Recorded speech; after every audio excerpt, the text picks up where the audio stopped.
एकदा बास्कल नामक गोटे ग्राम बिंदुग नामक जड़े महापापी ब्राह्मण और तांको पत्नी चंचुला रहुथिले।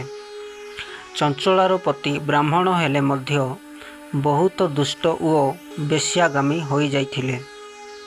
से निज सनातन धर्म को मानु नथिले। से गरीब लोकंकर धन लुटि नहीं तांको मारुथिले और व्यभिचार करुथिले। बहुत समय पर्यंत से एही भली दुराचार कार्य कले। दिने से हठात मृत्युवरण कले और नरकरे पड़ी बहुत कष्ट और जंत्रणा भोगी शेषरे विंध्य पर्वतरे पिशाच होई जन्म हैला। से केबे कांदुथिला तो केबे हसुथिला। चंचलार पति मृत्यु परे चंचला मध्य किछि वर्ष बीतिबा परे निज स्वामी भली व्यभिचार होई जाइथिले। दिने से मेलारे बुलु बुलु शिव पुराण कथा शुणिबाकू पाइले। से प्रतिदिन शिवंकर परम पवित्र पौराणिक कथा शुणी शेषरे मोक्ष प्राप्त होई शिवलोक को प्राप्त हेले।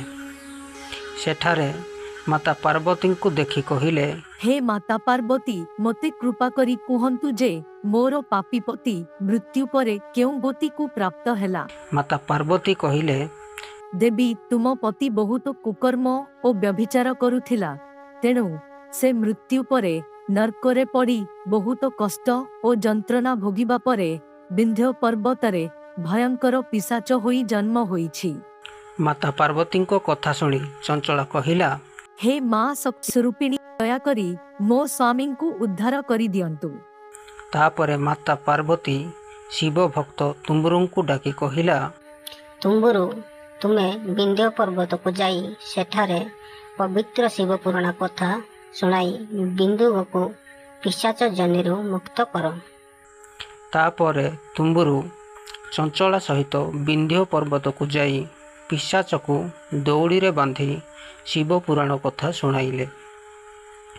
शिव पुराण कथा सुनी बिंदुग धीरे धीरे पिशाच जनिरु मुक्त होई गले एवं तुम्बुरु और चंचलांक साथी रे शिवलोक को गले।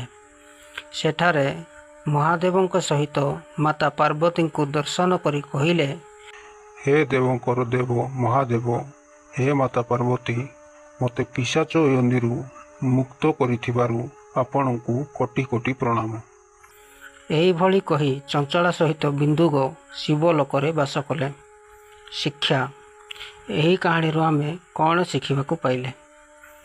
एही कहानी आमे एया शिखिबाकू पाइलु जे मनीष जेते प्रकार पाप करिथिले मध्य शिव पुराण कथा श्रवण किंबा पाठ करिबा द्वारा मनीषर पाप क्षमा होई जाइथाए।